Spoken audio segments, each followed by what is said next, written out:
Hello and welcome to Newsbreak. I'm your host, Nick Steffens. Coming up, the Panthers and Demons battled it out on the track, but first, today's top stories. The Washington County Board of Supervisors is seeking more information on possible locations for administrative offices as official plans to move out of the courthouse. At a regular meeting, the board directed a supervisor to meet with consultants and put together numbers for a renovation of the former Federation Bank building and a Plan B that would move lower traffic offices from the courthouse to Orchard Hill. The decision means more weighting on an issue that has put county decision makers against a vocal group of constituents, including Washington city officials, Chamber of Commerce representatives, and a handful of county residents. The most oft-repeated reason for pause is a fear that county offices which moved out of the courthouse would take much of the Washington Square's business traffic with them. A middle ground option was starting to materialize, which would keep core administrative offices at the courthouse, but relocate others out toward Orchard Hill in an effort to free up space in the historical building. The board has not yet made any decisions, with members still seeking information to make an informed financial decision for the county. All God's Creatures, a nonprofit organization in Henry County, is getting closer to opening its animal shelter as it welcomes a new executive director.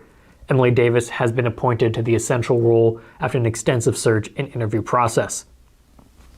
The executive board will work with Davis in the coming months to finalize plans for the animal shelter facility and community programming components.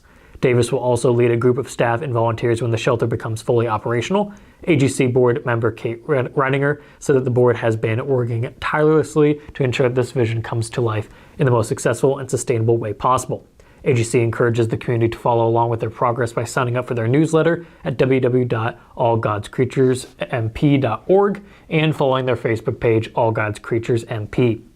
Mayor Pro Tem Millie Youngquist declared April as Sexual Assault Awareness Month on behalf of the City of Washington. The proclamation aims to raise public awareness about sexual violence and educate communities on how to prevent it. According to the proclamation, 1 in 5 women and 1 in 67 men will be raped at some point in their lives, while 1 in 5 boys and 1 in 4 girls will experience sexual assault before the age of 18. Domestic Violence Intervention Program states that between 14 and 25% of women endure sexual assault by intimate partners during their relationship. The theme for this year's Sexual Assault Awareness Month campaign, Drawing Connections, Prevention Demands Equity, challenges individuals, communities, organizations, and institutions to change the systems to build equity and respect within the community, workplace, as well as the future.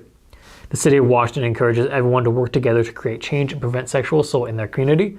Victims and survivors of sexual assault can contact DVIP at 1-800-373-1043 or RVAP at 800-228-1625. The Henry County Heritage Trust will hold its 2023 Historic Church Tour on April 30th from 1 to 4 p.m. The event will allow history enthusiasts to explore 6 historical churches and chapels in the Mount Pleasant area for $20. Participants can start the tour at any of the 6 locations and purchase their tickets on site.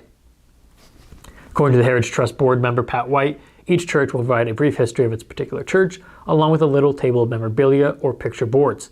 The tour, originally scheduled for April 2020, had to be rescheduled due to the pandemic. However, the original churches from the tour still made themselves available for this rescheduled date.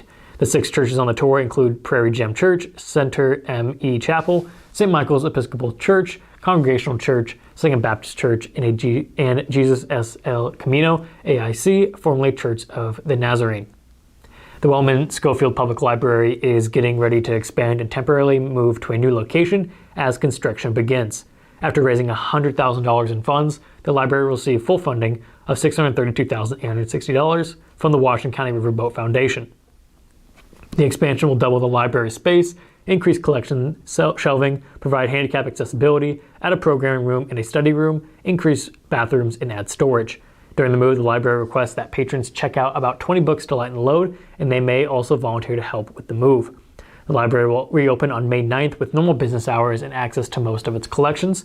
The only items that will be placed in storage are puzzles, reference section, some biographies, and adult books on CDs.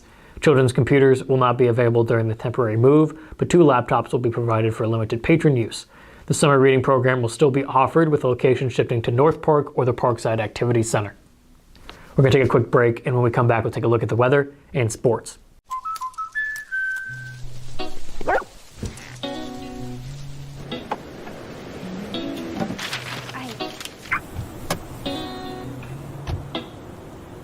Protection is important, especially when you're talking about your dreams, which is why we're going to keep you covered with plans that can save you up to 23% when you bundle your home and auto. That's protection.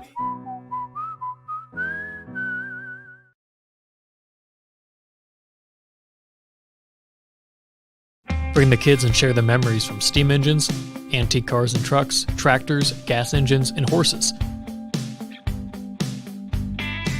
Maybe your memories are of great food from the North Village to the Log Village, or going to one of the amazing concerts. This is the place where memories are made. Make plans now to enjoy the history of the past at the 2023 Midwest Old Thrashers Reunion, August 31st through September 4th in Mount Pleasant. Visit oldthrashers.com for more details. Welcome back to Newsbreak. I'm your host, Nick Steffens. Here are your 5-day forecast coming up. First, obituaries. Courtney Heather Schaefer Haynes of Fairfield passed away on April 19th at the age of 30. His celebration of life will be held at 1 p.m. May 20th at Jefferson County Park. Virginia Haviland Ellen of Mount Pleasant passed away on April 13th at the age of 92. A Requiem Holy Eucharist will be held at 10:30 a.m. April 29th at St. Michael's Episcopal Church.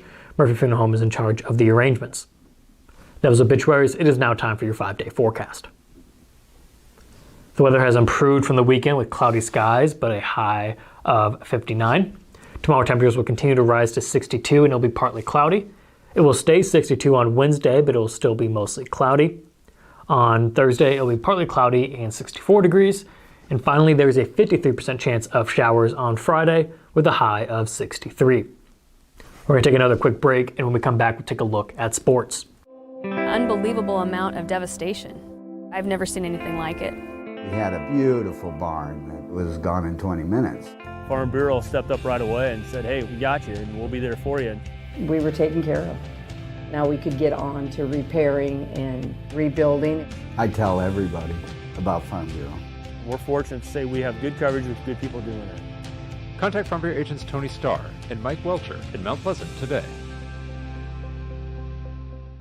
At 5 Star Community Credit Union, we want to help you lead a better life. We offer competitive rates and convenient appointment times for all kinds of loans: auto, recreational vehicles, home equity, line of credit, holiday, and personal loans. We make it easy to build your credit and enjoy the good things in life. We invite you to join 5 Star Community Credit Union. We are community-minded and member-focused. Come visit our locations in West Burlington and Mount Pleasant or online at 5starcu.org. Federally insured through the NCUA, Equal Housing Lender. Welcome back to Newsbreak. I'm your host, Nick Steffens. It is now time for sports. It was a fierce team race on Thursday in Washington as Mount Pleasant went toe-to-toe with the Demons in their home girls track meet. A hotly contested team race went to Mount Pleasant, which scored 136 points. Washington took second with 113. Mount Pleasant had a double winner in Andy Scott, who took both the 100-meter dash and the 200-meter dash. The Panthers also swept the throws. Ella Ensminger was first in the shot put, and Savannah Slobodnik took first in the discus. Washington's Iris Dahl won the 400-meter dash. Ryan Pepper was a winner in the 400-meter hurdles. She edged out Mount Pleasant's Lang with a first-place time of 1 minute and 13.11 seconds. The Demons 4x4 squad of Grace Foss, Leighton Messinger, Eden Levetsov, and Dahl also won. Shots just weren't finding the net for the 10th ranked Washington boys soccer team on Thursday night. Despite getting up 18 shots against the visiting Burlington Greyhounds, Washington only put one past the line in a 2-1 Southeast Conference home loss. After a handball in the box, Washington's Isaac Gentry finally got the Demons on the board on a penalty kick to cut the Burlington lead to 2-1. Unfortunately for the home fans, that's all the Demons would get. Brian Ariola led Washington with 6 shots and 3 shots on goal in the loss. Lantrock had 2 shots on goal as well. Little Chris Brock made 4 saves in the net for the Demons. Washington is now 5-2 overall and 3-2 in SEC play. The Demons will host Mount Pleasant on Monday. Speaking of Mount Pleasant, the Mount Pleasant boys soccer team showed off a bit of their youthful potential at the end of the week with a couple of games against Lee County foes. On Thursday, the Panthers competed with number 2 Fort Madison, falling 5-2 to the undefeated Bloodhounds at home. On Friday, the Panthers shut out Central Lee 2-0. On Thursday, the Panthers scored on 2 separate Dylan White goals in the second half. Goalkeeper Rudy Ruiz Mata had 5 saves on 7 shots faced for the Panthers.